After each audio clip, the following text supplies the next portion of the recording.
Bob Gallagher has the real estate market covered. This is Real Estate Matters with Bob Gallagher.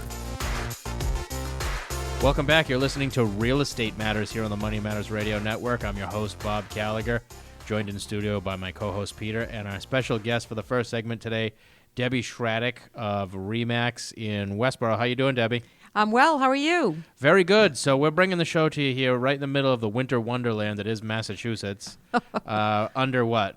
It feels like 12 feet of snow, but it's really only, 6 or 8. 7? Well, it depends where you are. Close to 8, I think. Yeah, we're gonna spend a little time talking about a subject that nobody's heard enough of lately, and that's the weather and the snow. And we're going to talk about the effect that it has on the market, because there's a lot of things you don't think about. Like, we're supposed to get rain this weekend, and I'm thinking, you know what? Anything to get rid of the snow. And then you brought up a good point.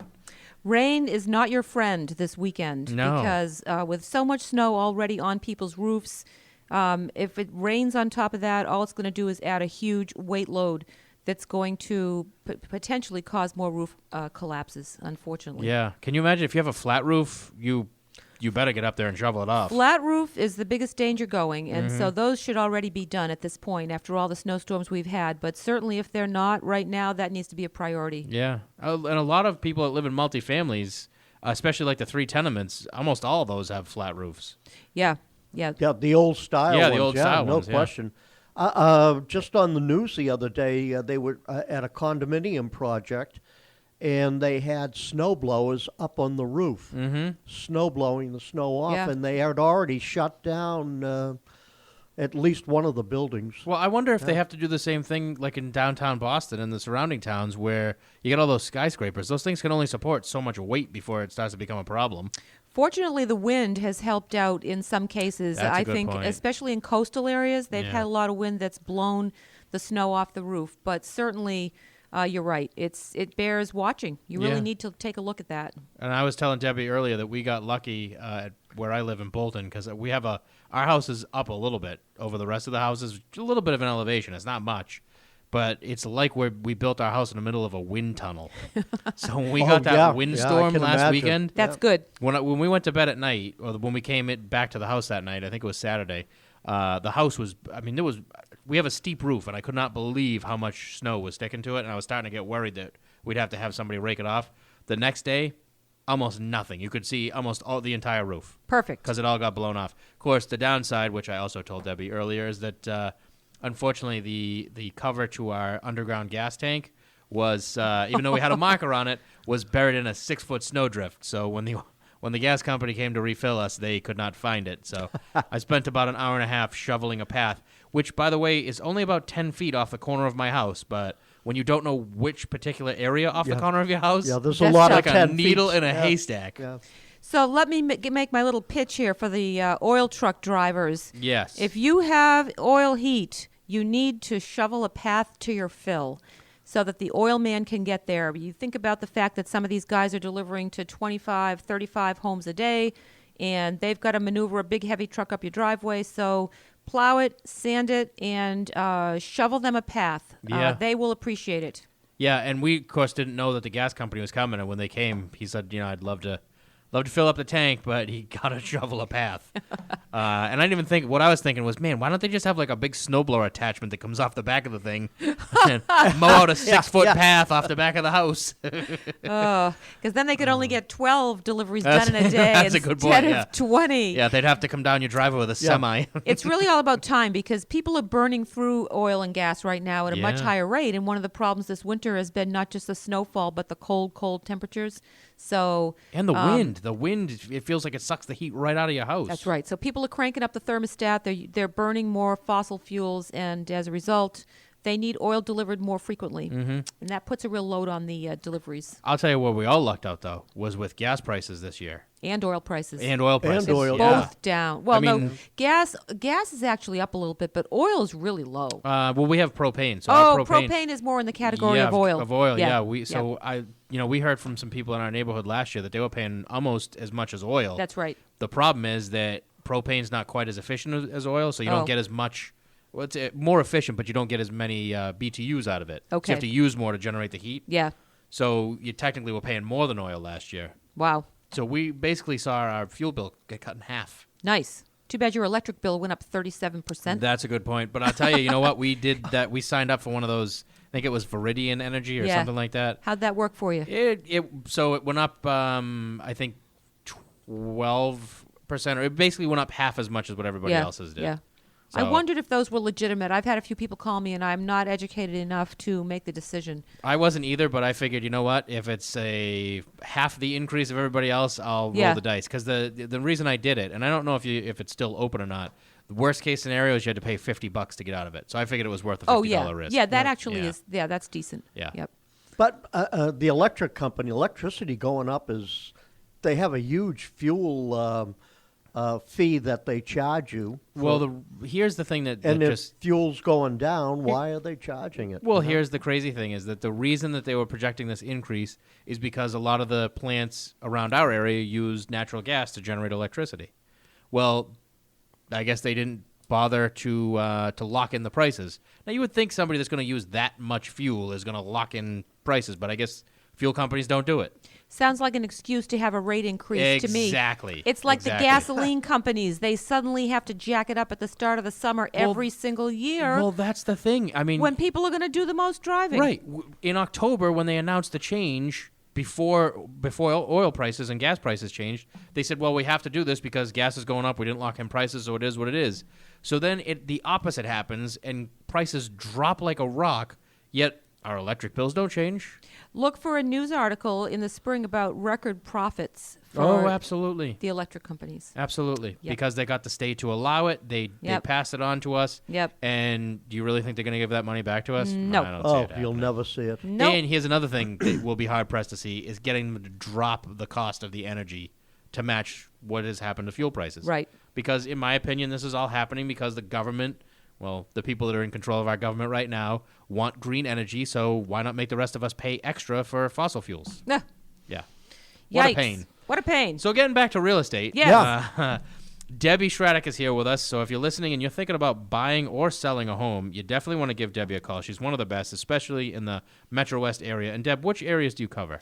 Well, I'm based out of Westboro, but I cover Northboro, Southboro, Hopkinton, Grafton, Sutton, Holden, Northboro, So- Boylston, really anything in Central Mass. Yeah. Yeah. Metro West, Central Mass. Yep. And it's a great area right now, too. It's a great area. So if you need to get a hold of Debbie, if you're thinking about buying or selling, 508-951-6441. Again, that's 508-951-6441. I can't say enough about her. I've been working with Debbie for years. She's one of the best. She can help you sell or buy a home or both. Thank you, Bob. So why don't we talk a little bit about what impact the snow is having on the real estate market? Oh, boy. Where do I begin? Well, At the start. Let's start with the start. well, obviously it slowed things down. Yeah. It's really difficult for a buyer to see a house right now. There's just nothing good about it. I mean, they can't see the roof, they can't see the yard, they can't look at the foundation, and in some cases they can't even get in the house. So the snowfall has made it real difficult. But one thing I want to say is if you are ready to go, if you're ready to put your house on the market, I really have to advise just do it because there is nothing. There is nothing right now. The inventory is at record low. The demand is getting more and more pent up every week that Right. passes, and there are buyers that are so ready to buy your house. Right. And I really think it makes sense. It makes Right. sense to go on now. Right, and Don't what wait.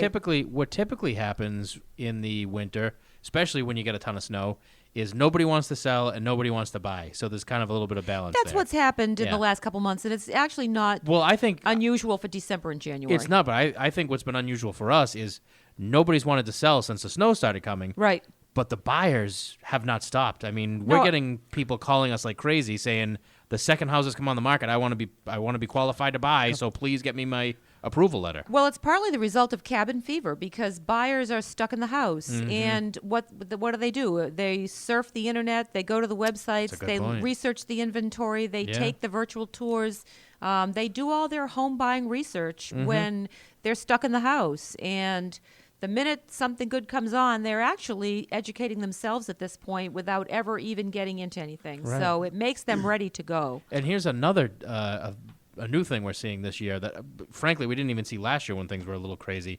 Crazy being with people wanting to buy but not anything on the market. I had a buyer call me, or actually he's a seller right now, called me to tell me that even though his house was taken off the market a month ago because they decided to wait until the spring to sell, he had a buyer who'd previously made an offer on the house come back and give him an over asking price offer if he would consider selling his house even though it was off the market. Yeah. Because there is nothing on the market. So if Nothing. you are thinking about selling, Yeah. now's the time to do it. And there are people that have good reason to buy right now. There are a lot of people whose, rental, the lease is coming up, or they've have some other life-changing event they need to go. So, yeah, I really say don't wait. It is an inconvenience to have snow on the ground when you show your house, but it's perfectly doable. People will take their shoes off when they come in. They're respectful of that kind of thing, and as long as you keep your walkways shoveled and provide some parking, you really shouldn't have any problem. No. Actually can be the house can show really well at this time of year because if there's any sunlight at all and it's reflecting off of all that snow, your house is going to be really nice and light and bright. It's going to look like a diamond in the rough. It'll look good. Yeah. Yeah. And of course, the other thing the other benefit you get out of this selling right now is, let's say you weren't particularly great at taking care of your grass towards the end of the season. Or you thought, you know what? It doesn't matter now. Yeah. Like I did. I said, you know what? I spent enough money trying to get my lawn to come in because my wife and I built a house last year. I was tired of dealing with it. So we opted out of the fall cleanup. So we had a lot of leaves in our yard. But you wouldn't know that now because it's under 6 feet of snow. Yeah, smart thing to do if you're putting your house on now is to drag out those summer pictures. Hopefully you have some photos of your yard, of the front of your house, so that you can show the buyers how it does look in the summertime. And that's especially important if you have a pool or an outdoor kitchen or some other nice selling feature like that, is to document it with some photos. I think that now that you mention that out loud, Debbie, I think that's why I ended up buying my first house. It was actually only the third house I looked at, and this is going back to 98, 99, I think it was. And even though it was February and it was under tons of snow, the sellers left a picture of the backyard with the pool open. It was an in-ground pool. And I don't know what it was. As soon as I saw it, I just fell in love with the house because it was something summery I associated with it. Yeah.